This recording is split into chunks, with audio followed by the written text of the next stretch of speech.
We're here on site at the moment. This is one of the birthplaces of aviation in the UK, and also the site of Aerospace Bristol, the museum that we opened in 2017. The museum itself tells the stories of 100 years of history of aviation and engineering here in this North Bristol area. But back in 2017, one element of the project that we did not complete was our conservation and action workshop, Hangar 16M, and that's what's behind me at the moment.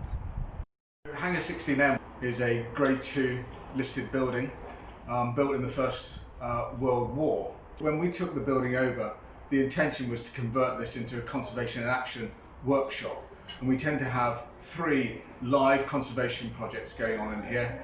A World War II bomber called a Bristol Bolingbroke, a Bristol freighter, and also a World War I aircraft, a Bristol fighter F-2B.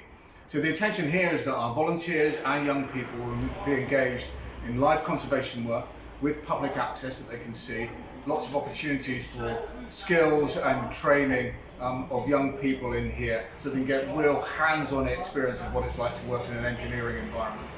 And so essentially what we've done is we've retained the framework of the old original building, and then have put a new cladding system on the outside of it. Exactly the same profile as the original, so largely the volume and look of the building remains unchanged from the outside, but it's now with modern, fully insulated materials.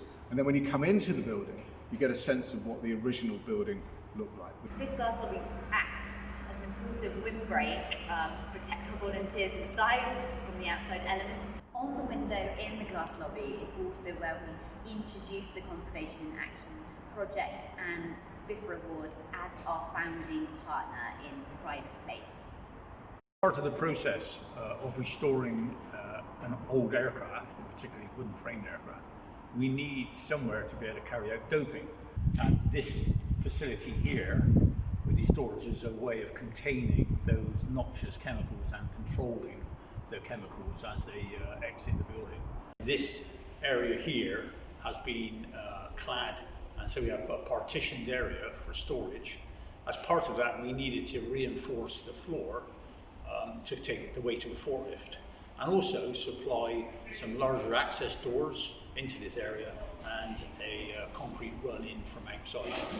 The original building had roof lights. They needed to be replaced. What we produced was a likeness on the outside of the building. It looks like the roof lights are there, but without the issue of having light into a conservation area, but also it improves the insulation.